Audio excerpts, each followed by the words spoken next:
एक छोटा लड़का जमीन से एक विशाल सांप की केंचुली उठाता है। वह इधर उधर देखता है। बचपन से जंगल में पला बढ़ा होने के बावजूद उसने पहले कभी ऐसा कुछ नहीं देखा था।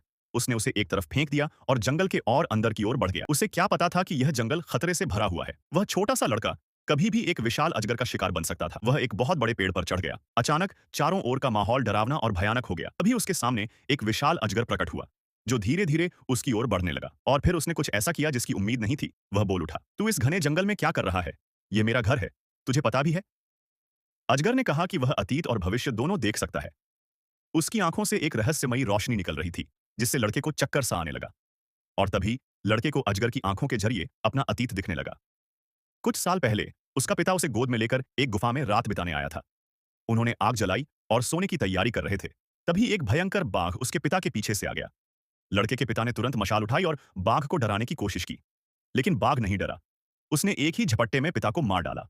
मगर मशाल से बाघ की एक आंख जल गई, जिससे वह दर्द में चीखता हुआ गुफा से भाग गया। लड़का अकेला बैठा रह गया। पता नहीं कितना समय बीता, वह गुफा से बाहर निकला। तभी उसके सामने एक काली तेंदुआ आई। लड़का न तो डरा न भागा, बल्कि उसे प्यार से सहलाने लगा। हालांकि तेंदुआ देखने में डरावना था, लेकिन दिल से बहुत दयालु थी। उसने उस लड़के को भेड़ियों के झुंड को सौंप दिया, क्योंकि वह जानती थी कि सिर्फ एक मजबूत झुंड ही इस इंसानी बच्चे को जिंदा रख सकता है। भेड़ियों ने उसे पाला पोसा। वह उनके साथ बड़ा हुआ, उनकी भाषा सीखी, उनके जैसा व्यवहार करने लगा। काली तेंदुआ उसकी गुरु बनी। उसे जंगल में जीने के सारे हुनर सिखाए और हर कदम पर उसका साथ दिया। कुछ ही वर्षों में जंगल में एक भीषण सूखा पड़ा। आखिरी जलाशय में शांति पत्थर दिखाई देने लगा।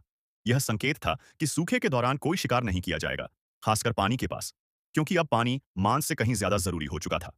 सभी जानवर सिर झुकाकर पानी पी रहे थे, पर वह लड़का कछुए का खोल इस्तेमाल करके पानी भर रहा था। सभी जानवर उसे घूरने लगे, क्योंकि इंसानों और जानवरों में सबसे बड़ा फर्क होता है, इंसान औजारों का इस्तेमाल करता है। पर भेड़िया राजा ने उसे ऐसा करने से मना कर दिया। उसका मानना था कि इससे लड़का धीरे धीरे झुंड से अलग हो जाएगा। भेड़िया राजा उसे एक बेहतरीन भेड़िया बनाना चाहता था। तभी एक अजीब सा डर पूरे वातावरण में फैल गया। भेड़िया राजा ने तुरंत लड़के को अपनी पीठ के पीछे छिपा लिया। सामने से वही बाघ आ गया, जिसने उसके पिता को मारा था। अब उसने लड़के की गंध पहचान ली थी और धमकी दी कि लड़के को उसके हवाले कर दो। पर भेड़िया राजा झुका नहीं।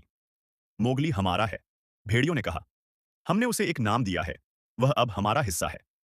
हम उसकी रक्षा करेंगे। एक और बोला, मनुष्य जंगल में आया है, उसका रंग अलग हो सकता है, पर दिल सच्चा है। तुम्हारा चेहरा हमसे अलग है, पर साहस नहीं। यह अधिकार अब उसका है। लौट जाओ, जले हुए दानव। बाघ ने गुस्से में चेतावनी दी। बरसात का मौसम जल्द आने वाला है और वह मोगली के लिए मौत लेकर आएगा। फिर वह गायब हो गया, जंगल की परछाइयों में समा गया।